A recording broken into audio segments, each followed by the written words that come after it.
जगन्नाथ स्वामी नयन पथगामी, नयन पथगामी भवतु मे। हरे कृष्णा। श्री जगन्नाथ भगवान की जय।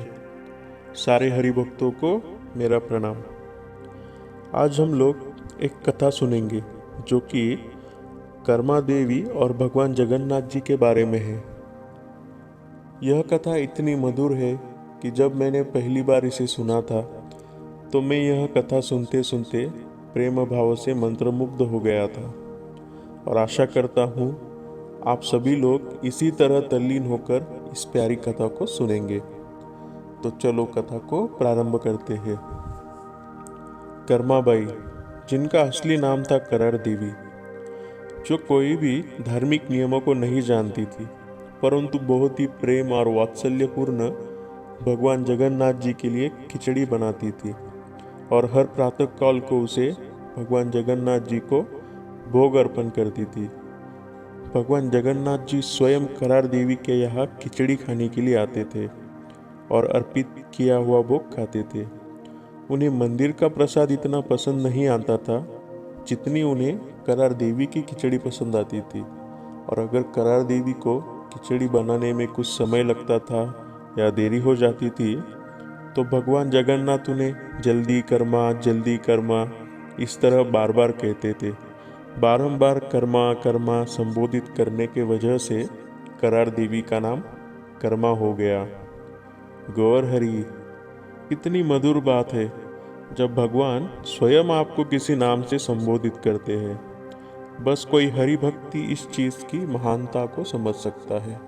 गौर हरि। चलो कथा को आगे बढ़ाते हैं।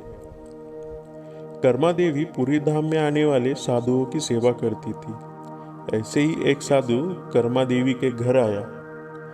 उस साधु ने जब देखा कि कर्मा देवी बिना स्नान किए हुए भोग बनाने के पात्रों को धो रही है और उसी में भोग बना रही है, यह देख वो साधु स्तब्ध हो गया। फिर उसके बाद उस साधु ने कर्मा देवी को कई धार्मिक नियमों के पालन और शुद्धता के बारे में उपदेश किया, और यह भी बताया कि उसने भगवान को कैसे भोग बनाना चाहिए, इन सभी नियमों का पालन करते हुए। कर्मा देवी भोग कैसे बनाती है यह देखने के लिए वह साधु उस दिन उसके घर ही रहा। उस साधु के निर्देशानुसार भोग बनाते बनाते कर्मा देवी को बहुत देर हो गई। जब भगवान अपने नियमित समय पर कर्मा देवी के घर अपनी प्यारी माँ के हाथ की बनी खिचड़ी खाने के लिए जब आए, तब उन्होंने देखा कि कर्मा स्नान करने में व्यस्त है। यह देख भगवान जगन्नाथ वापस मंदिर लौट गए। कुछ समय बाद जब वापस आए तब कर्मा देवी भोजन बनाने के स्थान को साफ कर रही थी। भगवान वापस मंदिर लौट गए। कुछ समय बाद आए तब कर्मा देवी खिचड़ी बना रही थी। खिचड़ी तब भी बनी हुई नहीं थी। यह सब देख भगवान बहुत क्रोधित हो गए, और कुछ समय पश्चात जब खिचड़ी बन गई तो भगवान ने खिचड़ी को खाया। परंतु तभी मंदिर के पुजारियों ने मंदिर की भोग की घंटी बजाना चालू कर दिया। इसी वजह से भगवान अपना बिना मुंह धोए ही कर्मा देवी के घर से निकलकर मंदिर जा पहुँचे और अपनी वेदी पर जाकर खड़े हो गए। मंदिर के पुजारियों ने भगवान के मुख को लगी खिचड़ी देखी। तब उन्होंने पूछा, हे भगवान, आपके मुख को ये क्या लगा हुआ है? आज आपने कहाँ पे खिचड़ी खाई है? तब भगवान जगन्नाथ जी ने पुजारियों को बताया कि वह हर दिन माँ कर्मा की हाथ की बनी खिचड़ी खा के आते हैं। और तभी उन्होंने उस साधु के बारे में भी बताया जिसके वजह से आज उन्हें खिचड़ी मिलने में विलम्ब हो गया था। तब उन्होंने पुजारियों को आदेश दिया कि कोई भी धार्मिक नियम उनके भक्तों पर लागू नहीं होते हैं। जब पुजारियों ने उस साधु को यह सब चीज़ें बताई तो वो घबरा गया और दौड़े दौड़े माँ कर्मा के पास जा पहुँचा। उसे देख माँ कर्मा भी डर गई। उसे लगा यह साधु आएगा और वापिस कुछ नियम बताएगा जिसका पालन करना मेरे बस में नहीं है।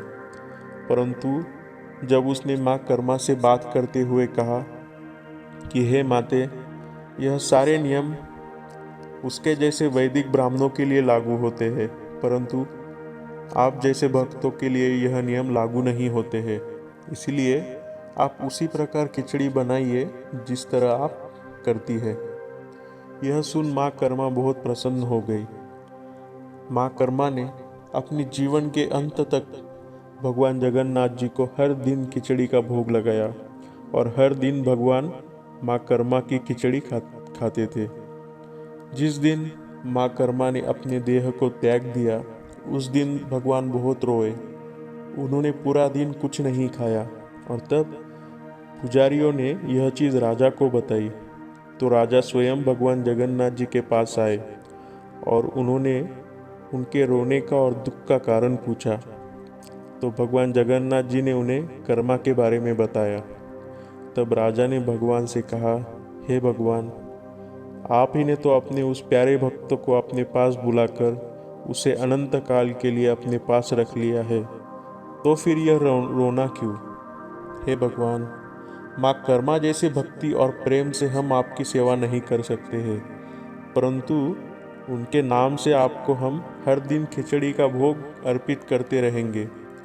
तभी से भगवान को हर दिन खिचड़ी का भोग लगाया जाता है और यह कहा जाता है कि ये कर्मा की खिचड़ी है।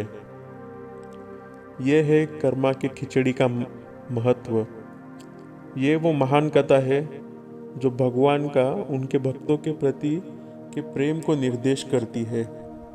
और मैं इसी उम्मीद से कि भगवान आप सभी भक्तों पर इसी प्रकार कृपा बरसाए, आप सभी से अनुमति लेता हूँ।